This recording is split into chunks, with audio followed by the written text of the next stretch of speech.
बहुत समय पहले की बात है। किसी जंगल में एक जादुई नेल पॉलिश का पेड़ हुआ करता था। उस पेड़ के ऊपर लगने वाले नेल पॉलिश जो भी लड़की लगाती वो बहुत ही खूबसूरत बन जाती थी। लेकिन वो जादुई नेल पॉलिश का पेड़ बहुत ही घमंडी था।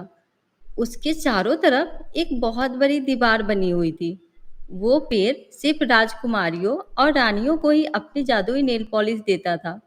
जब भी वहाँ कोई साधारण लड़की आती थी, तो वो फिर उसे डांटकर वहाँ से भगा देता था। फिर एक दिन सुमन नाम की एक लड़की उस जादुई पेड़ के पास आती है। सुमन बहुत ही बदसूरत और गरीब थी।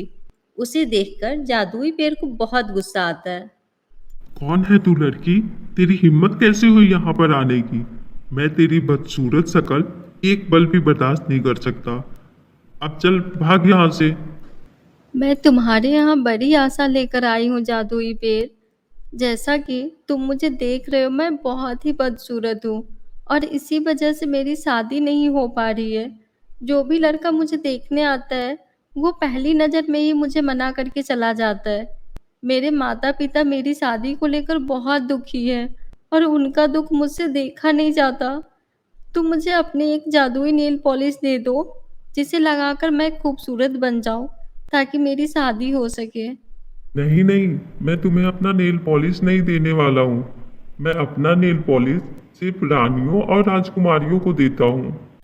सुमन जादुई पेड़ के सामने बहुत मिन्नतें करती है, लेकिन उस घमंडी जादुई पेड़ को उस पर जरा भी तरस नहीं आता।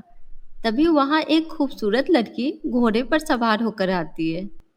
मैं एक राजकुमारी हूँ और मेरा राजकुमार बहुत दूर किसी यात्रा पर गया हुआ है। मैं तुमसे जादुई नेल पॉलिश लेने आई हूँ। हाँ हाँ, क्यों नहीं। तुम्हें जितनी चाहिए तुम उतनी नेल पॉलिश की शीशियाँ यहाँ से लेकर जा सकती हो।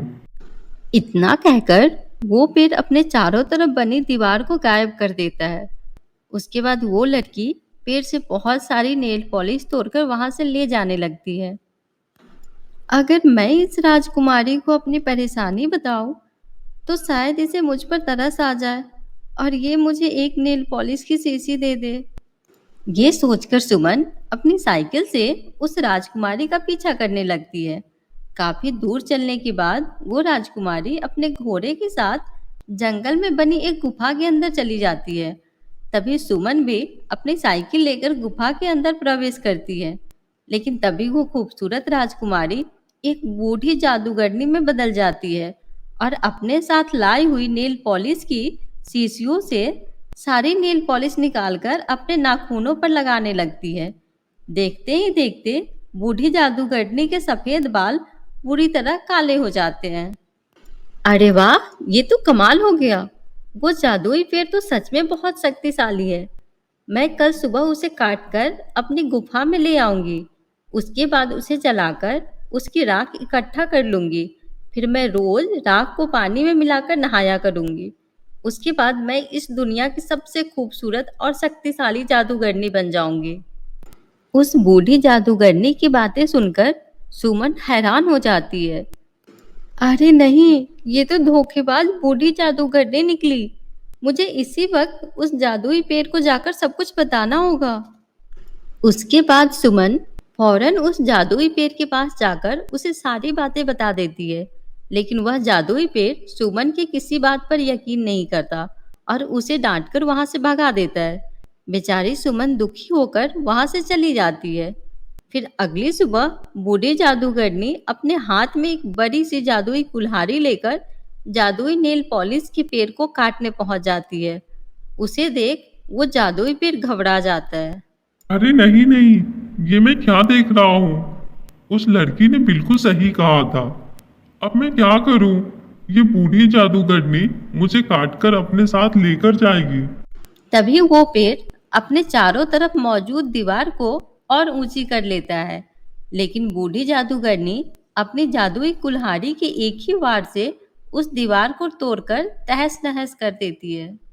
तू चाहे जितनी भी कोशिश कर ले, मुझे नहीं रोक सकता। अब मैं तुम्हें काटकर अपने गुफा में ले जाऊंगी। लेकिन तभी अचानक वहां सुमन आ जाती है और पेट्रोल से भरे गुब्बारे जादूगरनी के ऊपर फेंकने लगती है। अरे तू रुक जा, ये क्या कर रही है बेवकूफ लड़की? उसके बाद सुमन अपने हाथ में जलती हुई मसाल उठा लेती है।